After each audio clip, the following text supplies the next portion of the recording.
Imagine someone hands you 10,000 rupees today. Now answer this honestly. Where would you invest it? A fixed deposit, gold, a mutual fund, stocks, crypto? If you ask 5 different people, you'll probably get 5 different opinions. And here is the scary part. Most people do not invest because they understand it. They choose it because probably someone they know have suggested it.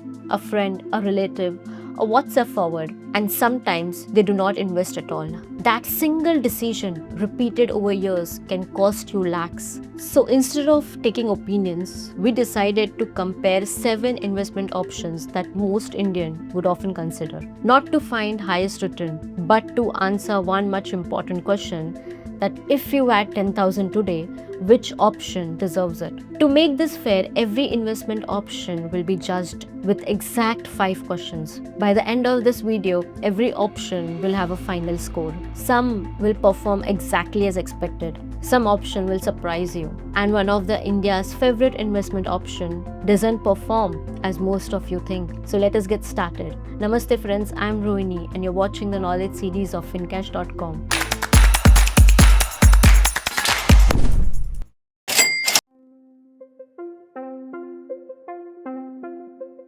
Before comparing any investment, we needed rules because investment with highest return isn't automatically the best investment. If that were true, everyone would put all their savings into the riskiest asset they could find. Clearly, that is not a good strategy. So, every investment was judged with 5 questions. Question 1: how much can it realistically grow your money over the long term? Question 2: how much risk are you taking? Question 3: can you easily access your money if you suddenly need it? Question 4: can an average beginner understand and use it? Question 5: can it genuinely help someone build wealth over the next 10 to 20 years? Every investment option receives a score out of 10. And here is what made our list: savings account, fixed deposit, public provident fund, gold, index mutual fund, direct stocks, crypto. Now let the testing begin. Our first 3 option is what millions of Indians already trust. Not because they make people rich, but because they make people feel safe. And there is nothing wrong in wanting safety. But here is the question: can an investment be so safe that it quietly stops your money from growing? Let us find out. Let's begin with the place where most investments actually start: a savings account. Technically, it isn't an investment, it's a place to park your money. And for emergencies, it's one of the best places to keep it. You can withdraw your money almost any time. There's very little risk. So, why doesn't everyone leave all their money there? Because of one invisible problem: inflation. Most savings accounts in India currently offer roughly 2.5% to 4% annual interest, depending on the bank. Meanwhile, inflation has averaged around 4 to 6% over long periods, even though it varies from year to year. Imagine your 10,000 rupees grows to 10,300 rupees after a year.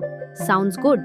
But if prices have risen by 5%, your money actually buys less than it did before. Your balance increased, your purchasing power didn't. That's the biggest weakness of a savings account. It's designed for accessibility, not wealth creation. So the advice here would be keep 3 to 6 months of your essential expenses into saving account for an emergency, but do not expect it to build long-term wealth. So the score here is 5.5 on 10.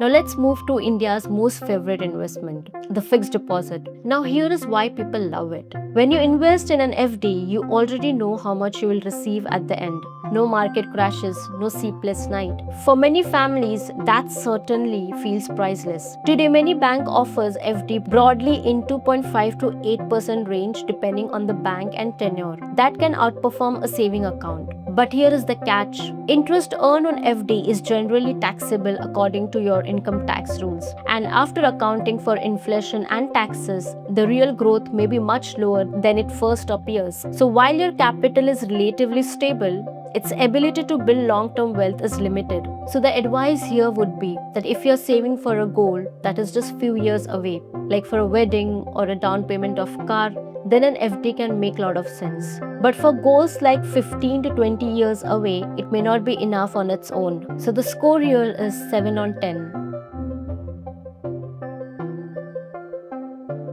Now let us look at the investment that rewards patience, the Public Provident Fund, or the PPF. Unlike an FD, PPF isn't meant for short-term goals. It is designed for long-term wealth creation. It is backed by Government of India. It offers tax benefit under current law and has maturity of 15 years. The interest rate is reviewed periodically by the government, so it can change over time. The biggest strength is the discipline. Because your money is locked for a long term, you are less likely to spend it impulsively. But what about the downside? It is the liquidity. If you need your money immediately, then PPF is not the easiest place to access it.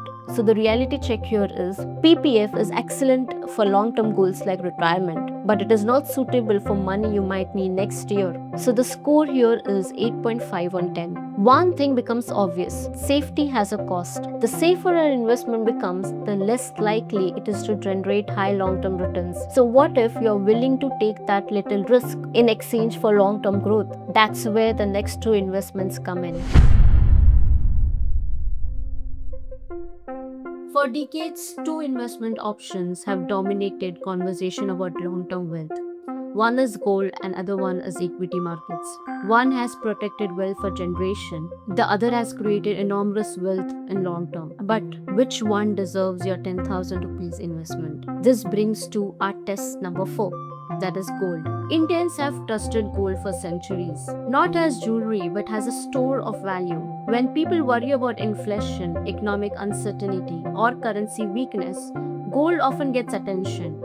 But there is something many people misunderstand. Gold doesn't produce income. A company can grow its profit, a bond can pay interest, but gold does neither. Its return depends mainly on how its price changes over time. That is why for investing, gold ETFs or similar investment firms are generally more appropriate than jewelry, which also includes making charges. So the reality check here is gold at best has a diversifier, but not as your entire investment strategy. So we scored it as 7.5 on 10. Coming to test number 5. This one was the biggest surprise. An index mutual fund does not try to beat the market.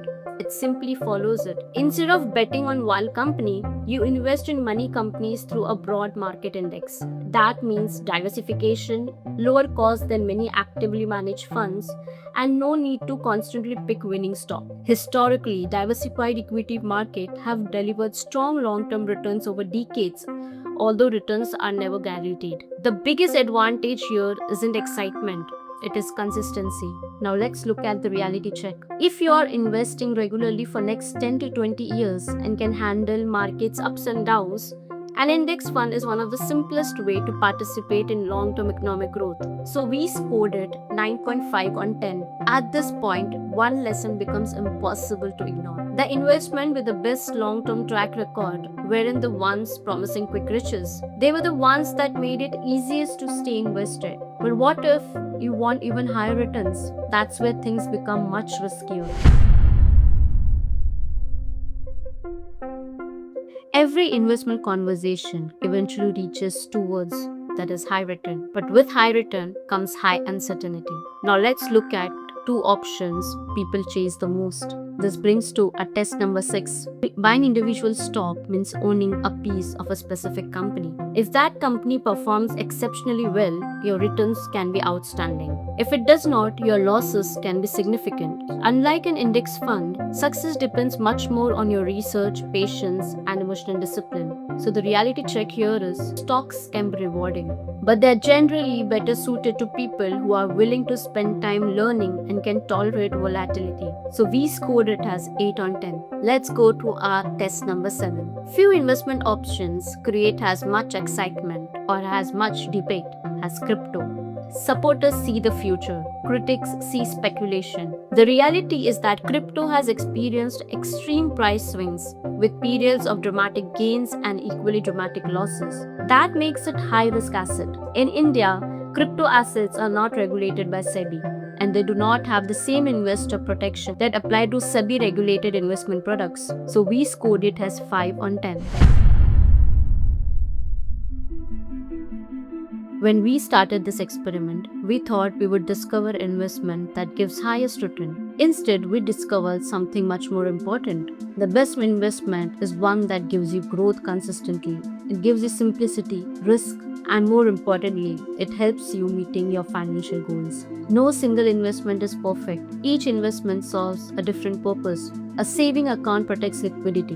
An FD offers predictability. PPF encourages disciplined long-term saving. Gold adds diversification. Stocks offer higher growth with higher risk. Crypto offers speculation. And index mutual funds, based on our 5 criteria, offer the strongest overall balance for a typical beginner. So let us take a look at the final scoreboard. If this experiment has taught us one thing, it is built by understanding why you're investing at first place. The sooner you stop following best products and start following a disciplined way of investing, the more time you give compounding to work in your favor. And in investing, time is often the one advantage that you can never buy back.